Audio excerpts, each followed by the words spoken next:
Jack Turman Jr. I'm a professor in the Department of Social and Behavioral Sciences at the Indiana University Fairbanks School of Public Health, and a professor in the School of Medicine, and the founder and director of the Grassroots Maternal and Child Health Initiative. When we think about the issue of persistently high infant mortality rates, all of us in global and maternal and child health know that we need an increased focus on the inequitable social and economic and cultural systems that we know are at the root cause of infant mortality. When you look at states that have persistently high infant mortality rates like Indiana, two issues stand out. One is that we continue to see large racial disparities in birth outcomes. Our African-American neighbors and families across the socioeconomic and maternal education spectrum are disproportionately impacted by this tragedy. Second, we see that there is a continued focus on healthcare without an equal focus on addressing inequitable social and economic causes that lie at the heart of infant mortality. And we know that these causes are disproportionately found in minority communities and in poor rural communities. In our research, which is termed the Grassroots Maternal and Child Health Initiative, we believe that the best way to address these problems is to understand the social systems that are lying at the heart in these communities. And the best way to do this, as we say, is ask the women who reside in these places. These women are the community experts, and they have great insight into the causes of social problems in their communities and the solution strategies needed to address them. To that end, we developed the Grassroots Maternal and Child Health Leadership Training Program. Our goals are to create systems that prevent marginalized women from experiencing social conditions that can lead to medical problems that then result in poor birth outcomes.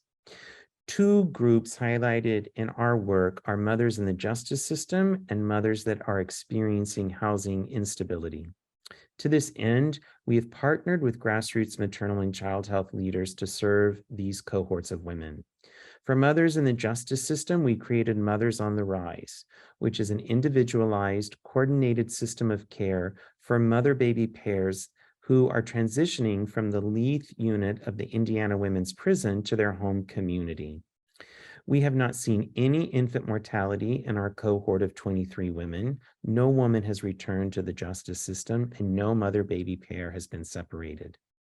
For those mothers experiencing housing instability, we were just awarded $2.4 million from HRSA to implement two interventions in Indianapolis to serve this cohort of women. We will be implementing the Healthy Beginnings at Home intervention, which provides housing navigation, rental assistance, and comprehensive case management services for pregnant women throughout their pregnancy and the first 2 years of their baby's lives. We also complement this intervention with a health justice intervention to bring about changes in laws and policies and judicial actions centered around the eviction of pregnant women and women parenting infants. Go out into marginalized communities and learn and listen from the women there. They have very valuable perspectives to provide, and work alongside them to bring about lasting social changes. Remember, we need to invite them to the table to devise the best and feasible solution strategies. Second, if you want to help initiate social change, start small and focused. For instance, reach out to a local affordable housing community and learn what types of supports the mothers, babies, and families need there, whether it be clothing or food or after-school tutoring or job skill enhancement, or just a friend to sit down and talk to and have a cup of tea or coffee with. All those things are very important in starting that social change. Volunteer in a daycare or church in these communities. They carry a lot of burden of serving these families and are always in need of help to lift these families up and support these families. Most importantly, moving forward in your community, do not judge women for their birth outcomes. Meet them where they're at And most importantly, always treat them with great dignity, honor, and respect. That goes a long way to helping this problem.